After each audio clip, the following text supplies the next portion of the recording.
আজকে আমাদের চট্টগ্রাম দক্ষিণ জেলা এবং বান্দরবান জেলার সংক্ষিপ্ত যে কমিটি ঘোষিত হয়েছে সেই কমিটির নেতৃবৃন্দ হাজার হাজার নেতা কর্মী নিয়ে আজকে আমরা শহীদ রাষ্ট্রপতি জিয়াউর রহমানের মাজার জিয়ারত করলাম।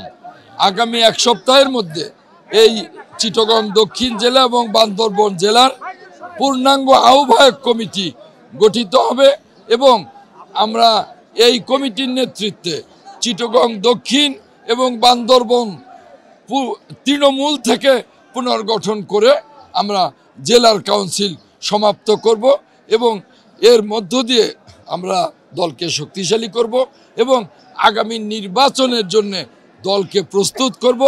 এই দলের মধ্য দিয়েই দেশনায়ক তারেক রহমান ঘোষিত ৩১ দফা কর্মসূচি আমরা এই বান্দরবান এবং এই চিটাগং দক্ষিণের তৃণমূল পর্যায়ে জনগণের কাছে এই ৩১ দফা ছড়িয়ে দেব এবং জনগণকে ধানের শীষে ভোট দেওয়ার জন্য এই ৩১ দফা বাস্তবায়নের মধ্য দিয়ে আমরা যে জনগণের আকাঙ্ক্ষা পূরণ করব সেই বিষয়গুলো আমরা জনগণের কাছে পৌঁছে দেব।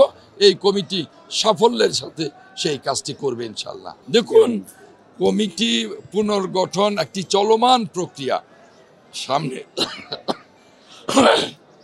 সামনে জাতীয় সংসদের নির্বাচন।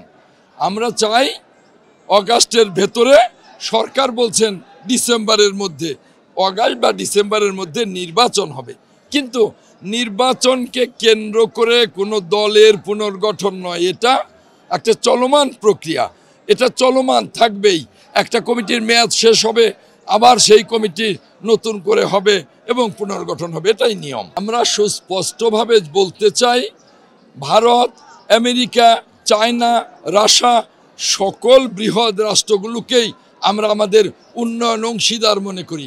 আমাদের যে অভ্যুত্থান হয়েছে ৫ই আগস্ট, সেটা আমাদের ছাত্র, আমাদের রাজনৈতিক দল, আমাদের জনতা, আমাদের শ্রমিক, আমরাই এটা সংগঠন করেছি এবং এই যে সরকার, এই সরকারকে আমরা সকলে সমর্থন করেছি।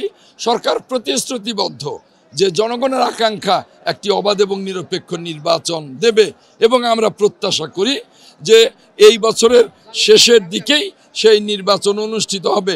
সেখানে ওই বৃহৎ শক্তিগুলো সহযোগিতা চাই এবং আগামী দিনে সমৃদ্ধ বাংলাদেশ গড়াতে এই সকল বৃহৎ শক্তির আমরা উন্নয়নের অংশীদারিত্ব চাই।